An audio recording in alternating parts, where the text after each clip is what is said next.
2025 সালের আগস্ট মাসের মাসিক রাশিফল নিয়ে আমি বিস্তারিত আলোচনা করব।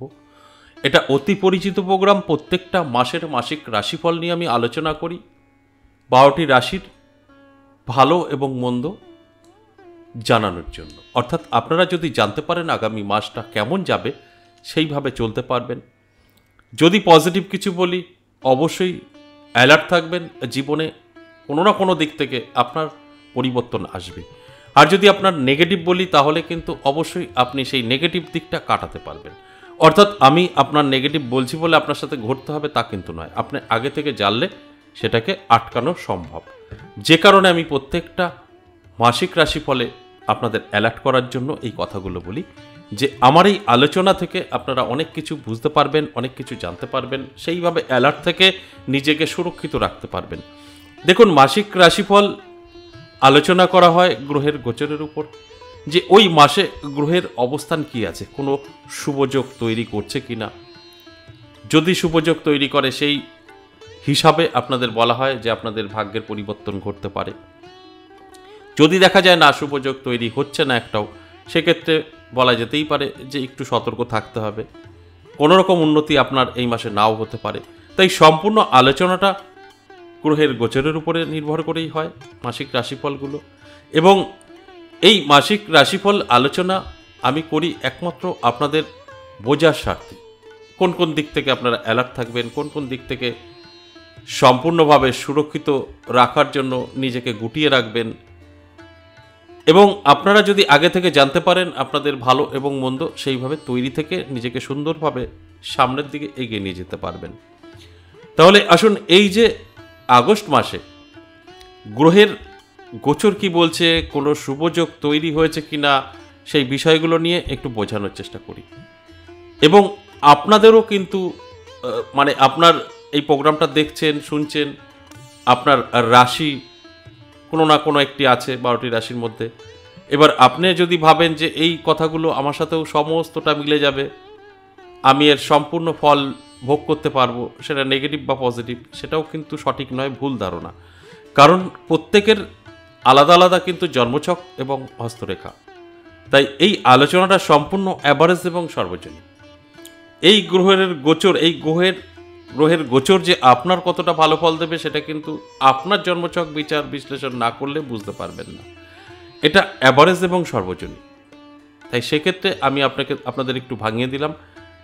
গ্রহের গোচর ভালো হবে বলে যে আপনারও ভালো হবে তা কিন্তু নয়। প্রত্যেকের আলাদা আলাদা কিন্তু জন্মছক বিচার বিশ্লেষণ করলে দেখা যাবে গ্রহের অবস্থান। সকলের সেম কিন্তু কখনোই থাকতে পারে না। দেখবেন আমার আলোচনা একটু ফলো করবেন। 50% বলি, আমার যে কোনো আলোচনায় 50% জাতক জাতিকাদের অবশ্যই বেনিফিট আসে, আর 50% জাতক জাতিকারা কিছু মিলিয়ে নিতে পারবেন না। তার কারণ একটাই, আপনাদের কিন্তু গ্রহের অবস্থান সঠিক নেই, যেখানে দাঁড়িয়ে আপনারা মিলিয়ে নিতে পারবেন না। তাই আমি প্রত্যেকটা আলোচনাতে একটা কথাই বলি, যে আপনার যদি পার্সোনাল জন্মছক বা হস্তরেখা বিচার বিশ্লেষণ করে নিতে পারেন, সেখানে দাঁড়িয়ে কিন্তু সঠিক সিদ্ধান্ত আপনি নিতে পারবেন, সঠিকভাবে আপনি এগোতে পারবেন। আর যখনই দেখবেন যে আমি বলছি আপনার ভালো, কিন্তু আপনার ভালো হচ্ছে না, তখনই বুঝতে হবে আপনার গ্রহের অবস্থানগুলো সঠিক নেই, আপনার গ্রহ নক্ষত্র কোথাও গিয়ে। তাহলে আসুন, এই আগস্ট মাসে গ্রহ কি কি ফল আপনাকে দিতে চলেছে, কোনো শুভযোগ তৈরি হয়েছে কিনা, সেই বিষয়গুলো নিয়ে একটু আলোচনা করি। অবশ্যই এই আগস্ট মাসে বেশ কিছু শুভযোগ তৈরি করেছে, আর এই শুভযোগের ফলেই ভাগ্যের পরিবর্তন কিন্তু ঘটবে। যেরকম এই আগস্ট মাসের শুরুতেই যদি আমরা দেখি, তাহলে শনি কিন্তু দেখতে পাবো বক্রী অবস্থায় আছে, তবে খুব খারাপ ফল দেবে না, ভালো ফলই দেবে। এবং আরেকদিকে যদি দেখি, রবি এবং বুধের মিলনে, যেটা বুধাদিত্য রাজযোগ আমরা বলি, সেই বুধাদিত্য রাজযোগও কিন্তু তৈরি হয়েছে। সেক্ষেত্রে এই বুধাদিত্য রাজযোগেরও ফল কিন্তু 12টি রাশির মধ্যেই পড়বে কম বেশি। এবং শুক্রও কিন্তু রাশি পরিবর্তন করে লক্ষ্মীনারায়ণ যোগ তৈরি করবে। এই যোগগুলো সবকটাই শুভ যোগ। এছাড়াও বৃহস্পতির গোচর, এটাও দুর্দান্ত ভালো ফল দেবে। তাই কোন কোন রাজযোগ ভালো ফল দিতে পারে আগস্ট মাসে, সেই রাজযোগগুলোর আমি বলে আপনাদের বোঝানোর চেষ্টা করলাম। এই রাজ্যগুলো অবশ্যই ভাগ্যের পরিবর্তন ঘটাবে। আপনার অন্যান্য দিক থেকে যদি গ্রহের প্রবলেম থাকে, এই রাজ্যগুলো কিন্তু সেই খারাপ দিকটাও আপনার দিকে নিয়ে আসতে পারে। কারণ ভালো এবং খারাপ উভয়ই আমরা জানি যে আমাদের ভোগ করতে হয়। সেখানে দাঁড়িয়ে এই রাজ্যগুলো কিন্তু ছোটোখাটো খারাপগুলো কভার করে দিতে পারবে। তাই আমি এক কথায় যদি বলি, সেক্ষেত্রে অবশ্যই আমি বলবো যে এই আগস্ট মাস বেশ কিছু যে শুভ যোগ তৈরি হচ্ছে, এটা সকলের জন্যই ভালো এবং মকর রাশির জাতক জাতিকাদের কিন্তু বলবো একটু চাপে থাকতে হবে। মকর রাশির জাতক জাতিকাদের খুব ভালো বলা যাবে না, কিছু কিছু ক্ষেত্রে আপনার কিন্তু সমস্যা তৈরি হবে, শত্রু বৃদ্ধি পাবে। এই শত্রুর কারণে আপনার অনেক ক্ষতি হতে পারে, সেটা সাংসারিক বা ব্যবসা, যে কোনোটাই আপনার কিন্তু সমস্যা তৈরি করতে পারে এবং এই শত্রু আপনার খুব কাছেরই হতে পারে। সেক্ষেত্রে দাঁড়িয়ে আপনাকে অনেক হিসাব করে চলতে হবে। ব্যবসা করছেন, নতুন করে কোনো ইনভেস্ট করবেন না, যেটা আছে সেটাই করুন, কোনো রকম চলে যাবে। তবে যদি মনে হয় যে এত টাকা ইনভেস্ট করলে ব্যবসাটা ভালো হবে বা নতুন কিছু করতে যাবেন, সেটা করলে লসে থাকবেন। তাই নতুন কোনো ব্যবসা বা ব্যবসায় ইনভেস্ট এই আগস্ট মাসে না করাটাই ভালো। আর স্বাস্থ্য কিন্তু মধ্যম থাকবে, খুব ভালো থাকবে না, খারাপও থাকবে না। শরীরের যত্ন নিতেই হবে।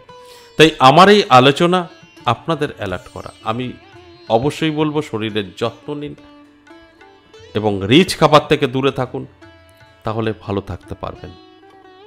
আর যদি এগুলো না করেন তাহলে কিন্তু স্বাস্থ্য আপনার সাথ নাও দিতে পারে, সেক্ষেত্রে দাঁড়িয়ে আপনারই কিন্তু ক্ষতি হতে পারে। এবং যারা লাভ রিলেশনে আছেন তাদের ক্ষেত্রে বলবো, রিলেশনের ক্ষেত্রে কিন্তু আপনার ঠিকঠাক সব কিছু থাকলেও লাভ রিলেশন ঠিকঠাক থাকবে না। আপনার লাভ রিলেশনে যে সম্পর্কে আপনি জড়িয়েছেন সেই সম্পর্কটা এই মাসে নষ্ট হয়ে যেতে পারে, অর্থাৎ আপনাদের মধ্যে ছাড়াছাড়ি হয়ে যেতে পারে। আর এটাই আপনি এই যে আলোচনাটা শুনছেন আটকাতে পারবেন। আমরা যদি জানতে পারি আমাদের খারাপ কিছু আছে, সেটা তো আটকাতে পারি, এটা সম্ভব। তাই অবশ্যই আমার এই আলোচনা মানে আপনাদেরকে অ্যালার্ট করা। চেষ্টা করলে আপনি কিন্তু এটাকে কন্ট্রোল করতে পারবেন। দাম্পত্য পারিবারিক সুখ শান্তি সেটাও কিন্তু মধ্যম থাকবে, খুব একটা ভালো বলা যাবে না। কারণ কেউ না কেউ সমস্যা তৈরি করবে, সেক্ষেত্রে দাঁড়িয়ে অনেকটাই হিসাব করে কাজ করতে হবে। তা না হলেই কিন্তু আপনি কোনো না কোনো ভুল করলেই এই মাসটা আপনার জন্য ভীষণ খারাপ হতে পারে। আর আপনি যদি এই আলোচনাগুলো শুনে সব নিজের হাতে রাখেন, কন্ট্রোলটা করতে পারেন, তাহলে কিন্তু আপনার কোনোটাই নেগেটিভ করবে না, ভালো ফলই দেবে। এই যে কথাগুলো বললাম, নেগেটিভ বলুন বা পজিটিভ, সবটাই কিন্তু আপনি পজিটিভ করতে পারবেন। খারাপ বা নেগেটিভ সেটা কিন্তু আপনার জীবন থেকে সরে যাবে। অর্থাৎ আপনার উপরে অনেকটাই নির্ভর করবে। মকর রাশির জাতক জাতিকাদের ওভারঅল যদি বলা যায় তাহলে কিন্তু খুব ভালো না, সেখানে দাঁড়িয়ে অনেকটা আপনার উপরে ডিপেন্ড করবে। যে কথাগুলো বললাম এগুলো অবশ্যই মেনে চলার চেষ্টা করুন, ভালো থাকবেন। অবশ্যই আমাদের প্রত্যেকের 12টি রাশিরই একটানা ভালো সময় কখনো যায় না, একটানা খারাপ সময়ও যায় না। তাই যদি আপনাদের ভীষণভাবে খারাপ সময় থাকে তাহলে আমার সাথে কিভাবে যোগাযোগ করবেন সেই বিষয়টা একটু বলে নিই। দেখুন, অনেকেরই প্রশ্ন থাকে আপনার চেম্বারটা কোথায়। আমার কিন্তু কোনো চেম্বার নেই। আমি তারাপীঠ আমার কর্মের কারণে যাই, কর্মক্ষেত্র ওটা। আমাদের কিছু সাধনা থাকে, হোমযজ্ঞ থাকে, সেগুলো রাতে হয়। যেখানে দাঁড়িয়ে দিনের বেলা আমি এই আপনাদের মতো যারা আছেন দেখা করেন, তাদের সঙ্গে সাক্ষাৎ করি, যেটা আমরা চেম্বার বলতেই পারি। এই চেম্বারটা তারাপীঠে হয় মাসে 2 বার, শুরু এবং শেষ ইংরাজি মাসের। আর আমার মন্দির 10 মহাবিদ্যা কালীবাড়ি, বীরনগর। এখানে সপ্তাহে 3 দিন আপনারা পেতে পারেন, সোমবার, মঙ্গলবার, বুধবার। আর যারা আমার মন্দির দর্শনে আসতে চান তাদের জন্য কোনো বার নেই, আমার মন্দিরের গেটটা খোলাই থাকে, আপনারা আসতে পারেন, মায়ের দর্শন করতে পারেন। 10 মহাবিদ্যা, মায়ের 10টা রূপ একসাথে দর্শন করা ভাগ্যের ব্যাপার। তার সাথে আমার জবা মা, জাগ্রত মা, তার সাথে কৃষ্ণকালী মা, অরিজিনাল কৃষ্ণকালী মা। সোশ্যাল মিডিয়ায় কৃষ্ণকালী নিয়ে ঝড় তুলেছে, তারা কোনোটাই কৃষ্ণকালী চেনে না, কৃষ্ণকালী নয়। যদি আপনার মনে কোনো সন্দেহ থাকে, সঠিক কৃষ্ণকালী মা দেখতে হয়, আমার মন্দিরেই আসতে হবে, আমি চ্যালেঞ্জ করে বলতে পারি। আর যেগুলো দেখছেন কৃষ্ণকালী মায়ের জয়, কৃষ্ণকালী মায়ের ঝড় উঠেছে, কৃষ্ণকালী নয় ওটা। আসুন আমার মন্দিরে দর্শন করে যান। তবে এখানে দর্শন করে গেলে ছোটোখাটো সমস্যা থেকে মুক্তি পাবেন। আর কারা আমার সাথে যোগাযোগ করবেন, কারা চেম্বারে আসবেন, যাদের ভীষণভাবে সমস্যা আছে, বাস্তু খারাপ আছে, আপনার সমস্ত দিক থেকে নেগেটিভিটিতে জড়িয়ে ধরেছে, নানাভাবে আপনি বিপদের মুখে আছেন, শান্তি নেই, ঋণগ্রস্ত হয়ে পড়েছেন, সন্তান বা স্বামী নেশাগ্রস্ত হয়ে পড়েছে, আপনার সন্তান বা আপনার স্বামী বা আপনার স্ত্রী অবাধ্য, কথা শুনছে না, আপনার বাড়িতে কেউ না কেউ অসুস্থ সবসময় থাকছে, কারোর সাথে কারোর মিল নেই, আপনার সন্তান অবৈধ সম্পর্কে চলে গেছে, সমস্ত কিছু দিয়ে আপনার ব্রেন কাজ করছে না, এছাড়াও আরও হাজারো সমস্যা আছে। যদি এর কোনো একটি আপনার জীবনে আছে, তাহলে কোথাও না কোথাও তো আপনাকে যেতেই হবে, যেখানে আপনার ভালো লাগে যাবেন। যদি মনে হয় আমার সাথে সাক্ষাৎ করবেন, সেই বিষয়টাই বলছি। দুটো জায়গায় আমাকে পাবেন, তারাপীঠ এবং বীরনগর। তারাপীঠ প্রত্যেক ইংরাজি মাসের শুরু এবং শেষ, যেটা বললাম, দুটো ক্ষেত্রেই আমার বীরনগর 10 মহাবিদ্যা কালীবাড়ি বা তারাপীঠ, দুটো ক্ষেত্রেই কিন্তু আপনাকে আগে থেকে নাম লিখে আসতে হবে। দেখবেন আমাদের চ্যানেলের এই প্রোগ্রামে দুটো নাম্বার দেখতে পাবেন, একটা কলিং নাম্বার, একটা হোয়াটসঅ্যাপ নাম্বার। কলিং নাম্বারটা আপনারা কল করে কথা বলে নিতে পারেন, আর হোয়াটসঅ্যাপে লিখে বা ভয়েসেও পাঠাতে পারেন। তবে একটা অনুরোধ আপনাদের কাছে, এই কলিং নাম্বারটা কল করে আপনার সমস্যা বলবেন না, কারণ তারা বলতে পারবে না।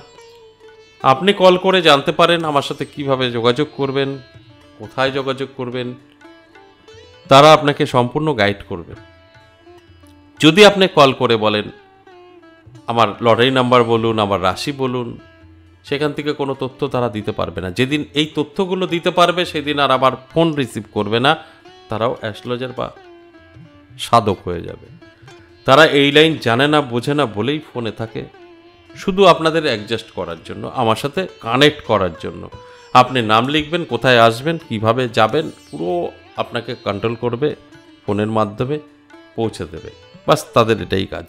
অনেকেই দেখছি কল করে আপনাদের সমস্যা বলছেন, ওটা বলবেন না, আপনার সময় নষ্ট, এবং যারা কলে আছে তারা বিরক্ত বোধ হবে, কারণ আপনার প্রশ্নের উত্তর তো দিতে পারবে না, কখনোই দিতে পারবে না। তো এগুলো করবেন না, জাস্ট ওটা যোগাযোগ মাধ্যম। আপনি যদি মনে হয় আমার সাথে সাক্ষাৎ করতে চাইছেন, বিপদে আছেন, তাহলে অবশ্যই কল করে বলতে পারেন যে অমুক তারিখে আমি তারাপীঠ যাচ্ছি বা অমুক তারিখে আমি বীরনগর যাচ্ছি। সে আপনাকে টোটাল গাইড করে দেবে, কি কি আনতে হবে, কীভাবে আসবেন, সব আপনাকে বলে দেবে। এই কারণেই এই দুটো নাম্বার দেওয়া আছে। এই যে এতক্ষণ বললাম আমার সাথে কিভাবে যোগাযোগ করবেন, কোথায় আসতে হবে, এটা আশা করি বুঝতে পেরেছেন। আবারও বলি যাওয়ার আগে, আমার কোনো চেম্বার নেই, আমাকে তারাপীঠ পাবেন এবং নদিয়া বীরনগর আমার 10 মহাবিদ্যা কালীবাড়িতে পাবেন। আশা করি বুঝতে পেরেছেন। আজ এ পর্যন্ত, আবারও আসবো নেক্সট কোনো আলোচনা নিয়ে। ততক্ষণ ভালো থাকুন, নমস্কার।